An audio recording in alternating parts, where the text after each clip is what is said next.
উক্ত মাহফিলে ইসলাম ধর্মের প্রতি আকৃষ্ট হয়ে একজন বৌদ্ধ ধর্মাবলম্বী ইসলাম ধর্ম গ্রহণ করেন।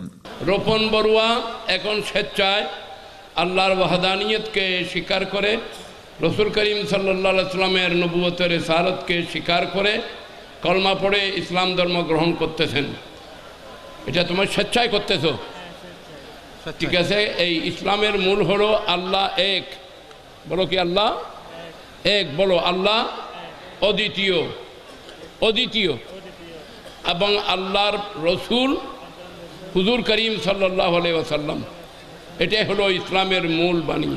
এখন তুমি পড়ো বিসমিল্লাহির রহমানির রহিম, লা ইলাহা, বলো লা ইলাহা ইল্লাল্লাহু মুহাম্মাদুর রাসূলুল্লাহ। বড় করে পড়ো, লা ইলাহা ইল্লাল্লাহু মুহাম্মাদুর রাসূলুল্লাহ। আশহাদু আন লা ইলাহা ইল্লাল্লাহু ওয়াহদাহু লা শারীকা লাহু ওয়া আশহাদু আন্না মুহাম্মাদান আবদুহু ওয়া রাসূলুহু।